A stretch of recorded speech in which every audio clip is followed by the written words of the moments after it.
ఒక విచిత్ర వేషధారణతో మీ ముందుకు వచ్చాను. నేను మీకు బాగా సుపరిచితుడను. నాకు రాధ అంటే ఇష్టం, రేపల్ అంటే ఇష్టం, నాకు గోవులంటే ఇష్టం, గోపికలంటే ఇష్టం, నాకు వెన్నంటే ఇష్టం, వేణుగానం అంటే ఇష్టం. నేనెవరిని? అవును, నేనే మీ చిన్ని కృష్ణుడిని.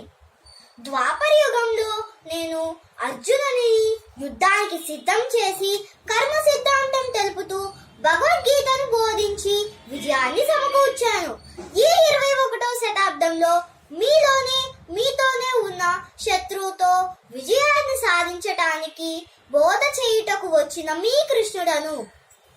కర్మణ్యేవాధికారస్తే మా ఫలేషు కదాచన మా కర్మఫల హేతుర్భూః మా తే సంగోస్త్వ కర్మణి. కర్మనాచరించుటయందే నీకు అధికారం ఉంటుంది. కర్మఫలమునందు ఆసక్తిని వీడి నీ కర్తవ్యాన్ని నువ్వు ఆచరించు.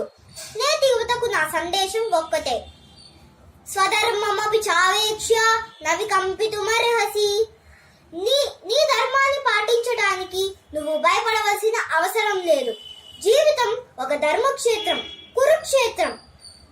మీరు చేసే ఉద్యోగం, వ్యాపారం, రాజకీయం ఏదైనా కురుక్షేత్రమే.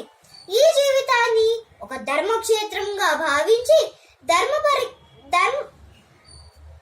ప్రవర్తనతో వివేకశీలురై క్రమ పద్ధతిగా గడిపితే కష్టాలు వస్తూ ఉంటాయి, పోతూ ఉంటాయి, విజయాలు మాత్రం మిగులుతాయి. యదా యదా హి ధర్మస్య గ్లానిర్భవతి భారత అభ్యుత్థానమధర్మస్య తదాత్మానం సృజామ్యహం పరిత్రాణాయ సాధూనాం వినాశాయ చ దుష్కృతాం ధర్మ సంస్థాపనార్థాయ సంభవామి యుగే యుగే. ఏ కాలమున ధర్మానికి హాని కలుగునో, అధర్మం వృద్ధి చెందునో ఆ